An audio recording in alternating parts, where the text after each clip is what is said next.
Hello and welcome to another episode of Lucky These Stories. Today we have an amazing individual who grew up in Manchester, Connecticut, and he's a U.S. Navy veteran.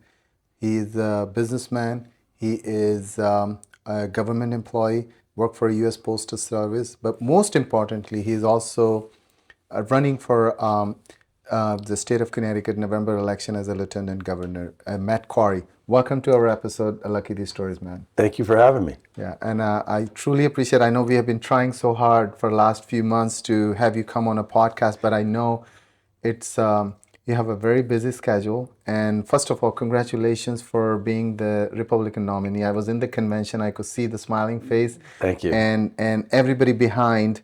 We're very happy to have you as a lieutenant governor. Thank you so much. Nominee from Republican Party. So let's start, Matt. Your journey. As I said, you were born and raised in Connecticut? Yeah, Manchester, born and raised, yeah. Right. Graduated 82, yeah. And then U.S. Navy. Joined the United States Navy right out of high school, yeah. I was deployed to Grenada and Beirut, Middle East.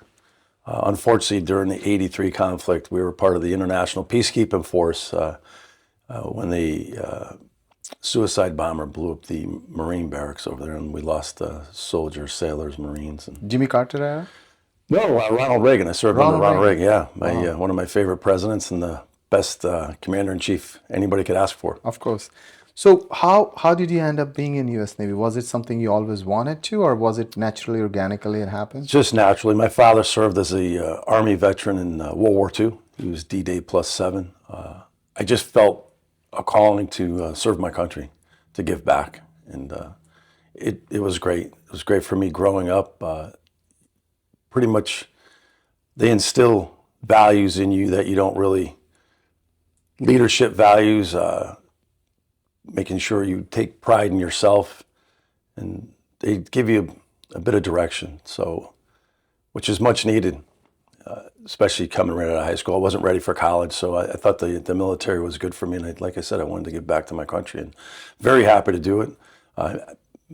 Make a lot of family and friends serving in the military, and I still keep in touch with a lot of people. This many years later, we still are in contact with a lot of people there.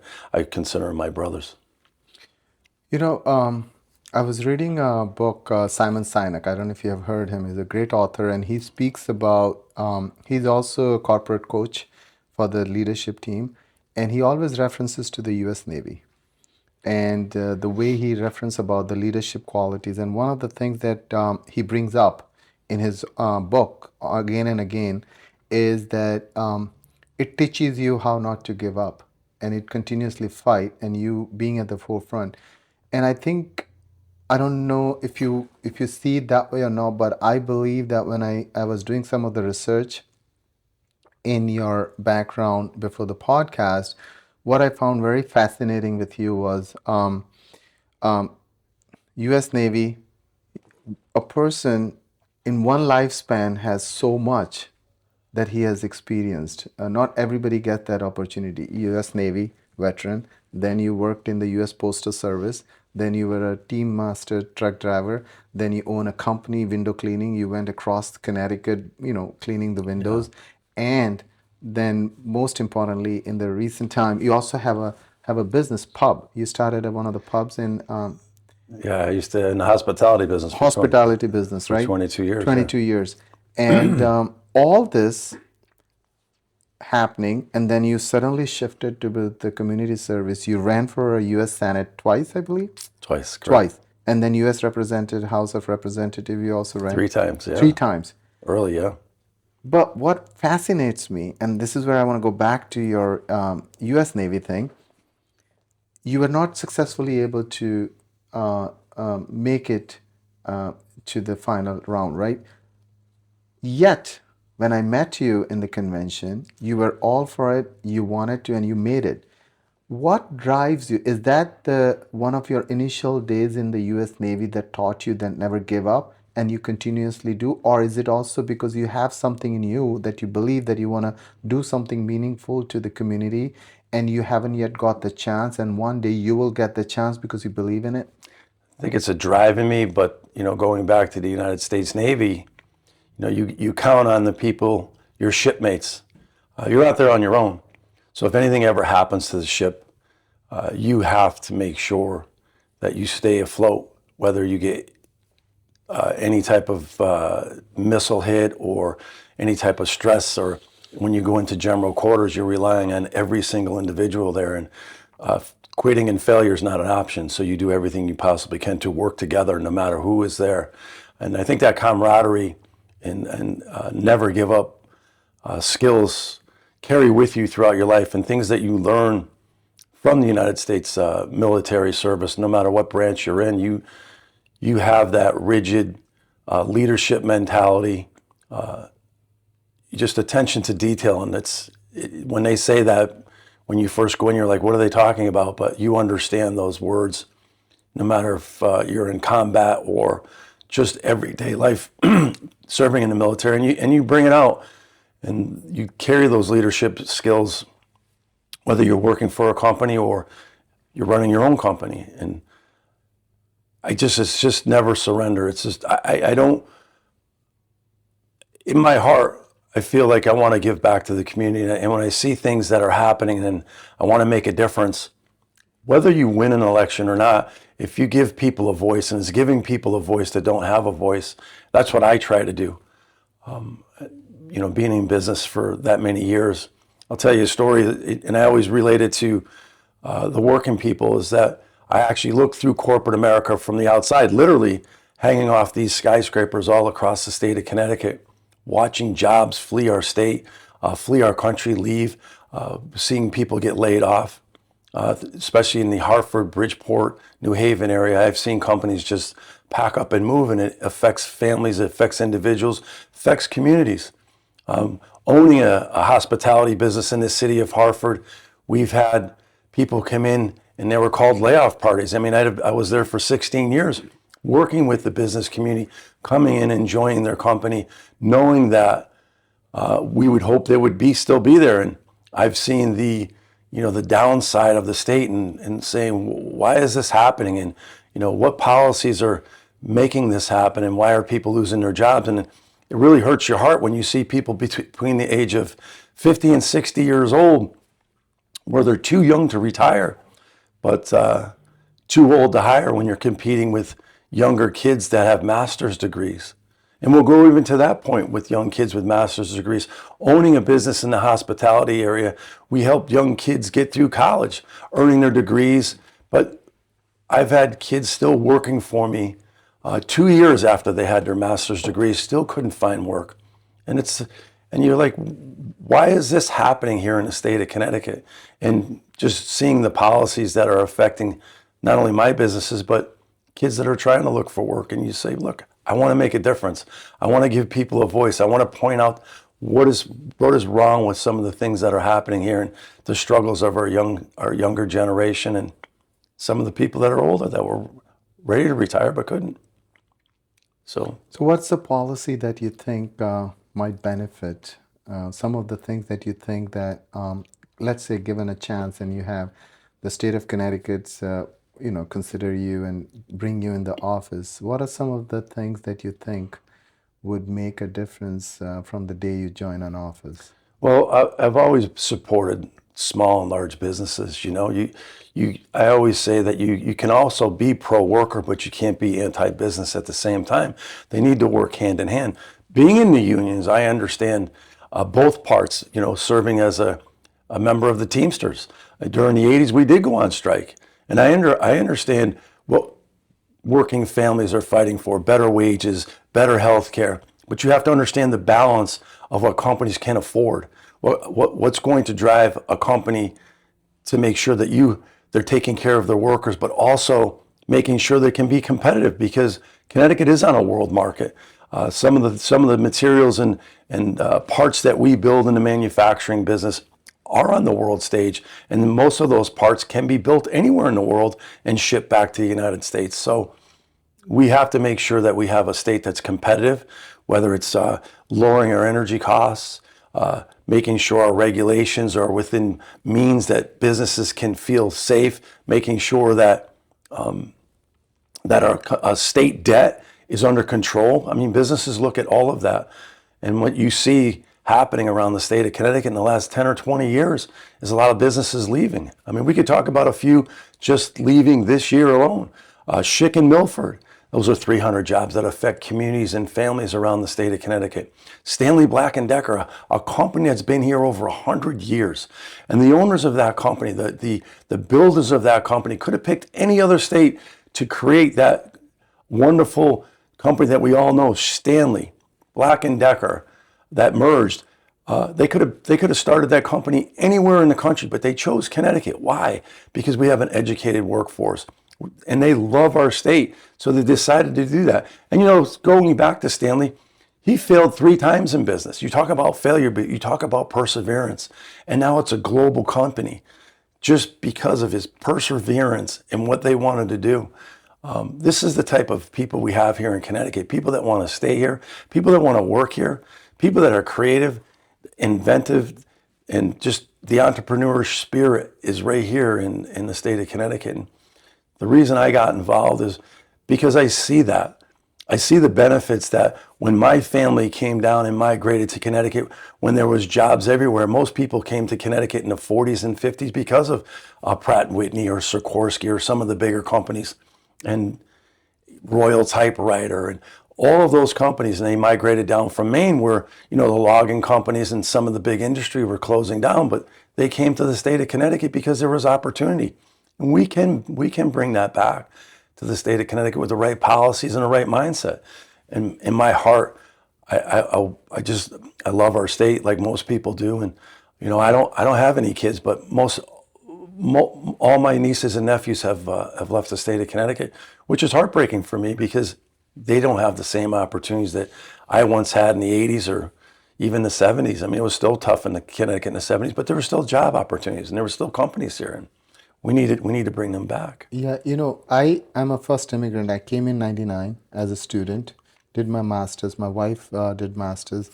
I was told by many of the people who, we have a family friends from 60s and 70s when they moved to United States. They said that you will never see the America that we saw, and you will never see this Connecticut that we saw. They live in Greenwich.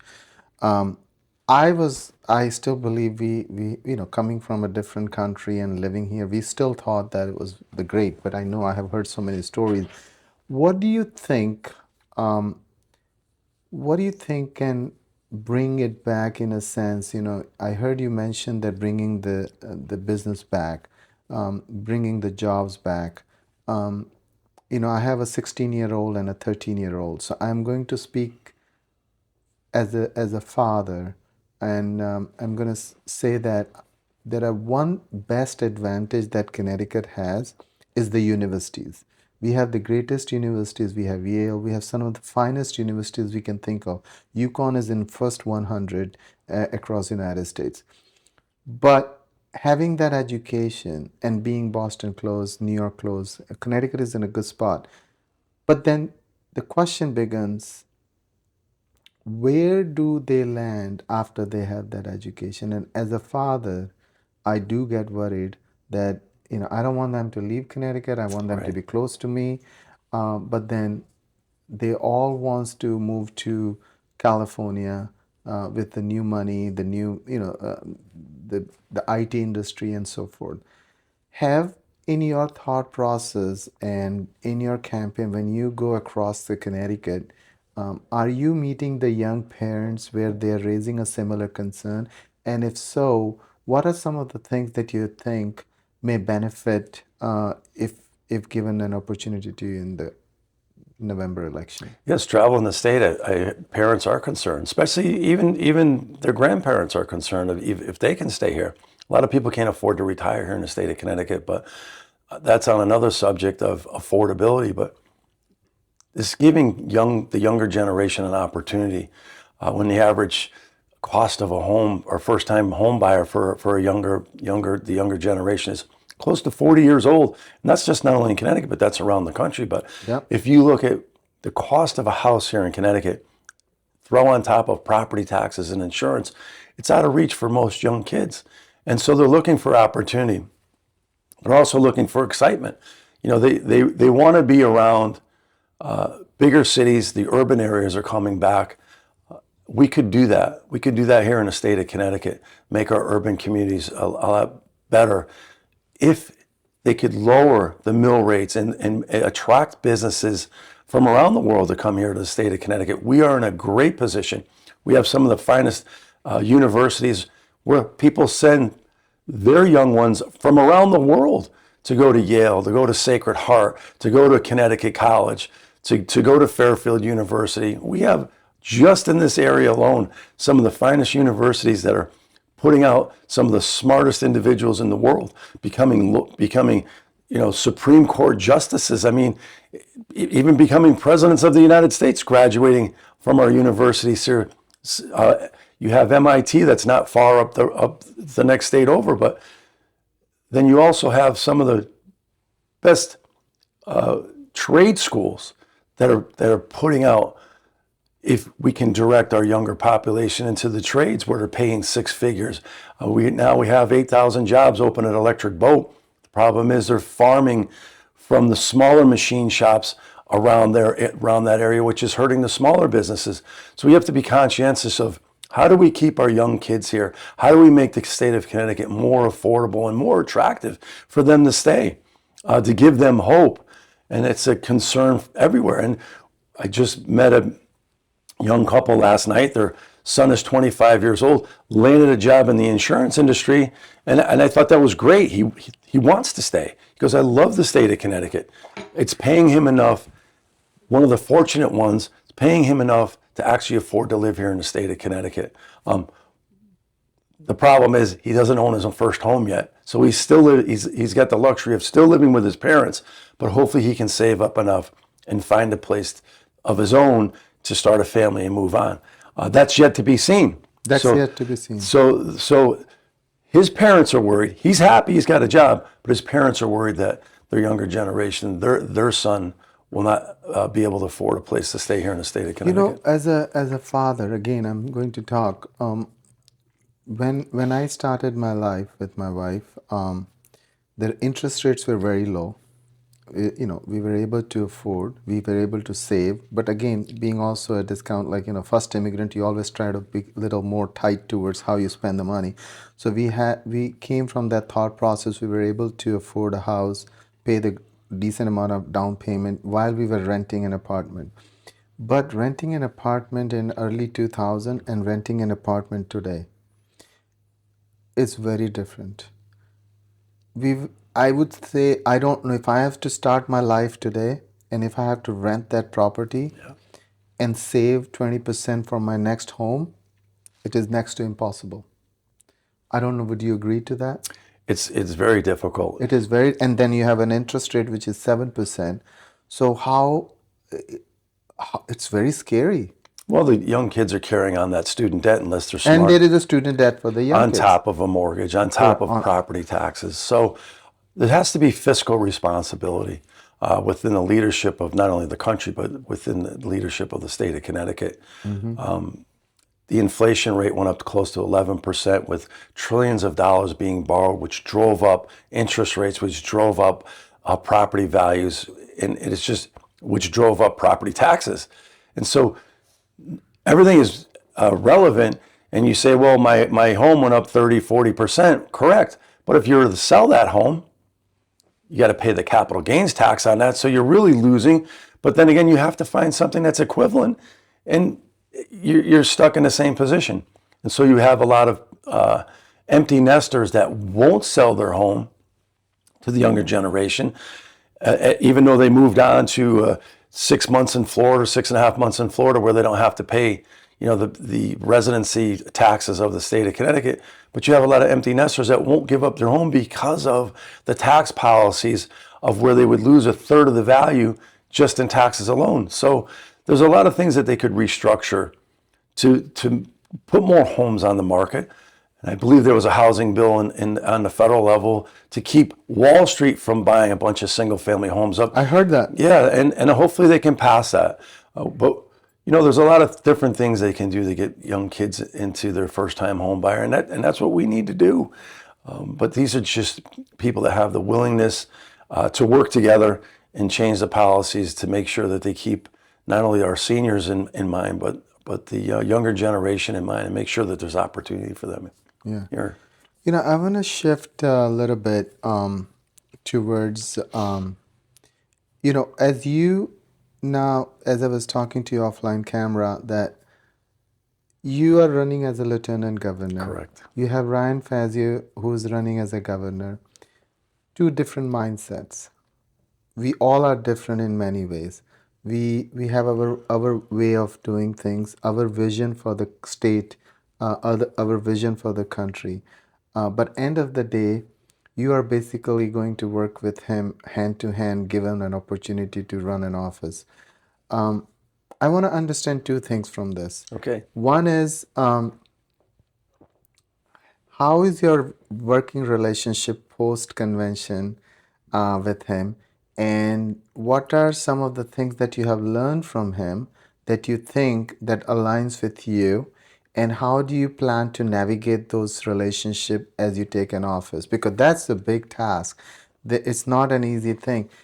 The second most important thing, out of all due respect, there is also some sort of an age difference in a way, right? It's not a lot, but there is one, right?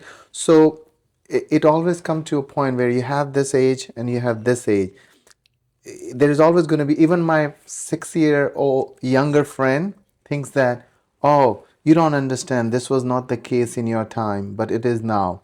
So how does that thought process and the policy still aligns when it comes to a point where you're trying to learn through this? Oh, that's great. Yeah, that's a great question. And I got to know Ryan Fazio through the campaign trail. Watching him on the state Senate floor is just an articulate, smart young man with a wonderful vision for the state of Connecticut. Yeah, he's a young guy. He's a young, good-looking guy. But the best part about it is he's been in the private sector. He's been in finance in the private sector. He's got pro-growth policies for the state of Connecticut, policies how he's going to lower energy rates, policies how he's going to bring businesses back to Connecticut, aligns with me.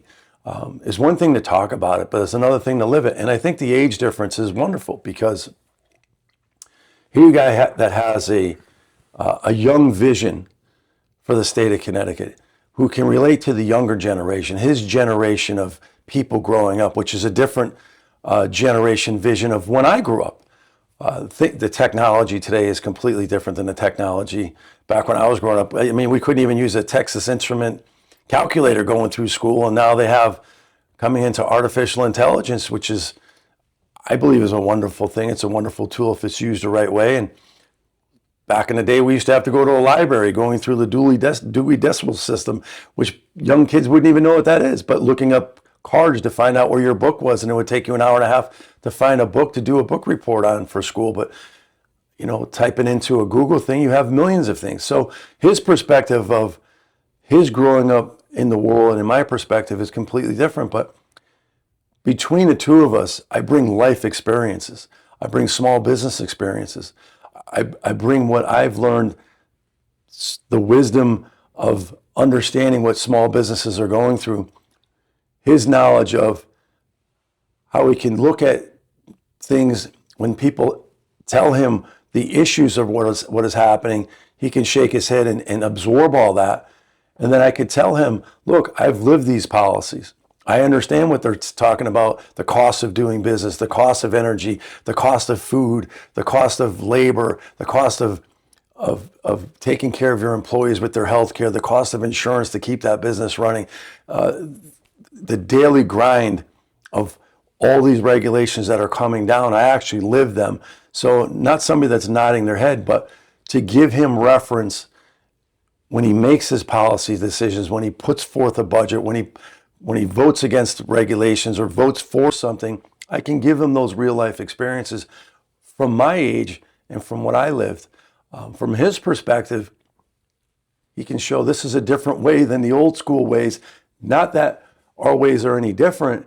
It's just this is what the knowledge is of the younger generation, of what they're looking for and what they're want to gravitate to, and how these things can be done more efficiently than the old school ways of what I learned. We can, feed off of each other, but it's been an absolute honor. And I think that my position as the Lieutenant Governor is first and foremost is to make sure we push his vision through the legislature for the state of Connecticut. And hopefully it's a positive one and a positive pro-growth one, Yeah, which I believe it is. and I completely agree. I think the young generation versus the previous generation, they're always going to be something. But I always, there is a saying in my country where I grew up in India. They say that my father would say that, oh, in our time this was better. And grandfather used to say, oh, our time was better. But if that was the case, how did the world progress? The world only progressed with the current generation taking the torch forward. So there is a wisdom, as you said, but there is also a young generation brings things together, right? So it's a middle, it's a both benefits. No, I genuinely believe, and I think Ryan is an amazing individual.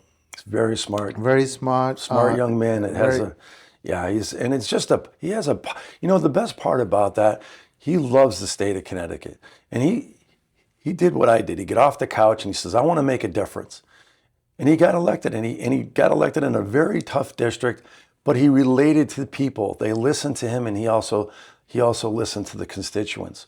Yeah. And I think that's something to be well respected and noble of him to say, look, I could have sat back, I could have carried on with my private life, but you know what? I want to make a difference because I love the state of Connecticut, and I believe that's where he is at. And it's an honor to serve with him. And I would tell you different. It's wonderful that when you team up with somebody, not really knowing them personally, but getting to know him on the campaign trail, running into him, having interactions with him, where somebody's heart is.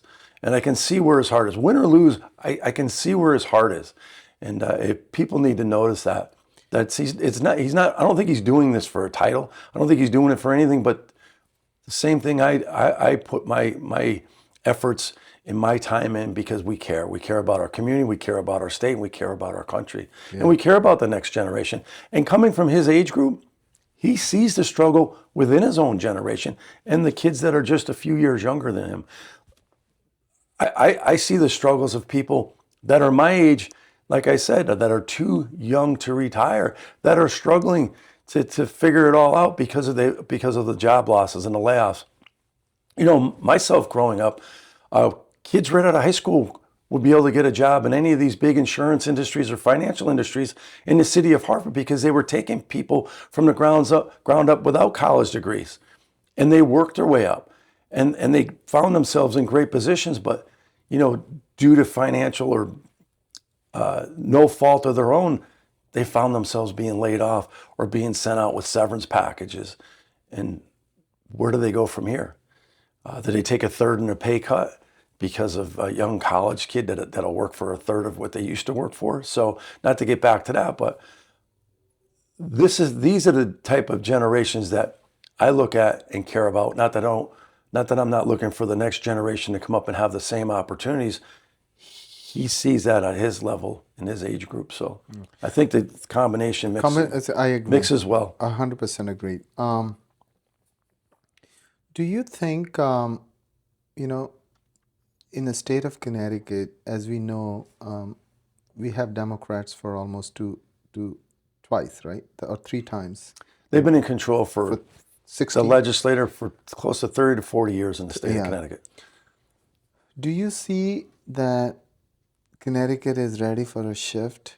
And if so, how do you see that you will be able to tackle that from your lenses when you meet people on a day-to-day basis? I think it's going to be a hard challenge. It's a hard challenge here in the state of Connecticut. And what is the reason? Let me take a step back. What is the reason that people, because there are so many things that when I talk to people, they say it's not working.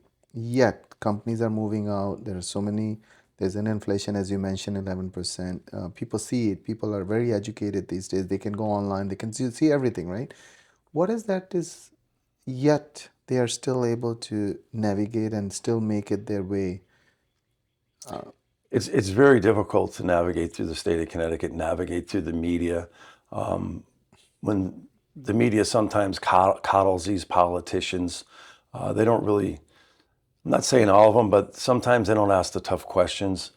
They give very vague answers to why the economy is doing this. When you know you've been a governor for 7.5 years and you're finally going to roll up your sleeves and tackle the problems. I think 7.5 years is long enough. I think it's time for a change, and I believe people are seeing that when they look at their property tax bills and how high they are because of the unfunded mandates that are coming into their towns. When families see their children struggling in schools after millions of dollars are being spent in schools, when you see their energy costs that are they just keep rising, when you see businesses and communities seeing layoffs back and forth, I think I believe they're ready for a change, maybe a different direction. Some of that's going to give them hope and a vision for the state of Connecticut. I try to go in and talk to people with a positive message. It's easy to be negative on things, but if you just look around, it's not the people's fault. We have some of the hardest working people. Like, once again, we'll go back to the history of the state of Connecticut, where how many inventions came out of Connecticut, how many great industries came out of Connecticut. You have people like Pratt and Whitney, Sikorsky Helicopter, Stanley Black and Decker, Schick and Milford, wiffle ball, Big Ben. frisbee, Big Ben. I mean, everything. Waffle. Clockmakers. Waffle is in Shelton. Yes. Waffle. I mean, just industries that made a difference. Go back to Colt Firearms, where they created the assembly line and created the standard for manufacturing around the world. I mean, it's unbelievable what the great people of the state of Connecticut has done for the world, not only the country, but the world. We have that here. We go back to the most educated workforce that we have. There's no reason Connecticut can't be great again. We are the gateway to New England. We can have a great state, a prosperous state. We have the materials and the people to do it. And geographically, we're sandwiched between two of the greatest cities, New York City and Boston. And there's no reason. GE during the 70s and 80s picked Fairfield County for their headquarters. Why? Because we had the most educated workforce. They picked the suburban life over the city life in New York and brought their big executives to the suburban area. But because of the tax structure, because of the leadership not reaching out to businesses, they decided to move to Boston, which isn't much better than Connecticut today. But where did they move? They moved next to some of the best universities up there in Boston. But it's just because people don't reach out to business owners, and whether it's large or small, and be proactive instead of reactive. And that's what I believe the government has been for the last 30 or 40 years. They've been reactive and not proactive to ensure that the businesses and the companies that we have here in the state of Connecticut stay, and that they're actively recruiting to bring more businesses here, because it only benefits everybody, the working people, the unions, people that are just looking for an internships to grow.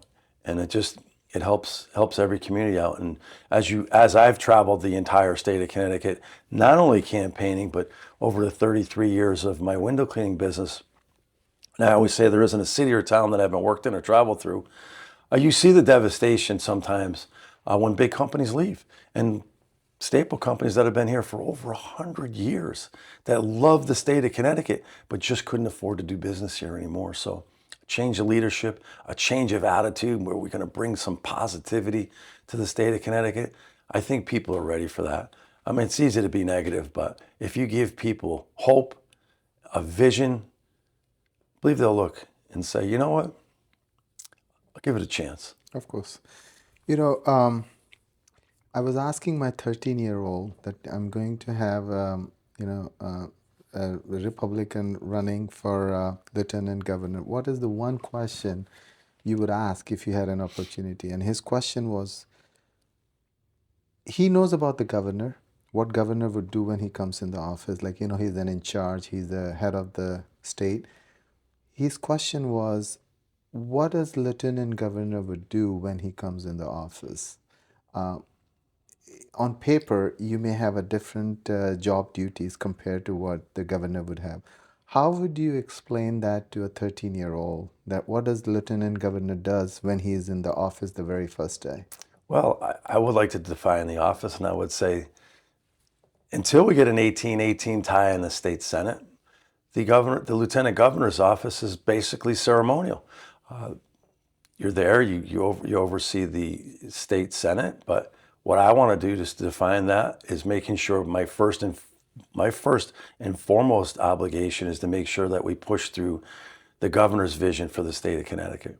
Second, I would love by executive order through Governor Ryan is to make my office a Doge office for transparency and accountability. That would mean oversight. So when you have state workers who are some of the best in the country, would be able to know where all the waste, abuse, and fraud is. So I would love this office to be a Doge office where whistleblowers can feel safe and how we can hold our accountable managers, commissioners, administrators, accountable for how they're running their sections of the government. I believe people are yearning for that, yearning for transparency of where their hard-earned tax dollars are going. And I'm sorry, when you said Dodge, can you tell our audience for a benefit what is that reference to? So it's a reference to making sure we can go against government waste, fraud, and abuse. Okay. So that's my definition of it. So it's about transparency, Okay. going after making sure that our tax dollars are spent wisely and not being wasted around the state of Connecticut. And the only people that know better how to run an efficient government or whoever sees waste, fraud, and abuse is mostly our state workers who see it every single day, where things can be run more efficient, taking their input, making sure if there is some of that stuff going on, they feel safe and a place to go to be a whistleblower, and making sure that those whistleblower complaints are not sitting in the Attorney General's office, but are pushed through to the criminal justice system if that need be. But making sure that they're exposed and say, look, we need to investigate this. We can run this more efficient. And yes, we need to make sure that our tax dollars are being spent well. That's what I would like to do. Also would like to use the Lieutenant Governor's office to make sure that we go and visit our educational systems, making sure that our kids are ready for the 21st century, whether it's in the trade schools, whether it's in our best universities and colleges, so we don't have to import thousands of HB1 visas every single year into the state of Connecticut. Not that that's not warranted, but making sure that our young generation has the qualifications to make sure they're ready for the 21st century, going to these businesses around the state of Connecticut, making sure their needs are filled for the workforce that we're putting out today, and making sure that our education system is accountable for all of their tax dollars that are being spent, making sure kids are graduating that can read, write, do arithmetic and science, and making sure that that's happening. The third thing I would love for the Lieutenant Governor's office to do would be go visit all the first selectmen in the state of Connecticut, small town mayors, small and city mayors, to make sure that all of those unfunded mandates that are hitting their towns are being compensated for through the state of Connecticut, or which ones are wasteful and which ones are not thoughtful enough that they need to be implemented, that maybe we can push back on, because there's over 1,400 of them. So that Lieutenant Governor's office can be a useful office, and also be an ambassador to small and large businesses. Once again, making sure those needs are filled, making sure they have a voice up at the Capitol. So it doesn't have to be ceremonial. It's one thing going to military honors, and I would love to do that, being a military person, but there could be a working office and a voice for the governor's office. I'm an active person. I can't just sit behind a desk. I have to make it a meaningful office. And that's what I would like to do. That's how I would define a lieutenant governor's office. No, I think it's, I was at the Capitol Hill last week. My son is doing an internship there, and they gave me the tour to the Senate's office, and there is a big chair. Have you been to the Senate's chamber? I have not. So there was a story, and I hope that it makes your way. There is a big chair, it's an oak tree chair, and that chair has a seat of a lieutenant governor, and there is a saying that whoever has made it to that chair as a lieutenant governor has 99% made it as a governor. Okay. So I hope the state of Connecticut would make the right choice, and I hope you are that part of that choice. And I hope all your efforts and time that you're spending across the state of Connecticut comes into a fruitful outcome. It's not an easy thing, because I know working out of your day-to-day thing and you're trying to serve to the community, but you have to earn it. You have to go from door to door. It's not an easy task. Your No, calendar has to be like, it took me almost 2 months to get your I calendar. do apologize for No, no, that. no, please, please. I So mean, you still giving me this time in your busy schedule. November election is still, I'm thankful to you. it's been an honor. Yeah. I, you know, if there is one thing that you would like to say to our audience looking at the camera Sure. for the state of Connecticut, what is that one thing you would say so that they could see who Matt Corey is and how you and Ryan can make a best out of this combination and give back to the community? Sure. Listen, I just want you to keep the faith, keep your hope. Connecticut's one of the best places to live in the entire United States. We love our state. We love our country. I want you to stay here in the state of Connecticut. We want to make sure that you have the faith in us to make your life better. Let's leave on a positive note. Let's make Connecticut great again because we love our state. The opportunity will be here with the change in the vision of Governor Fazio and Lieutenant Governor Corey. I can promise you that. Thank you. So thank you so much, all of you, for watching this Lucky These Stories. It's been an honor to have Lieutenant Governor, running Lieutenant Governor for Republican Party. I hope this episode brings you an insight to who Matt Corey is, and I hope you will be able to make the right decision in the coming November election. Wish you all the very best. Best to you. Thank you And so much for Ryan, having me. thank you very much. Thank you. Thank you.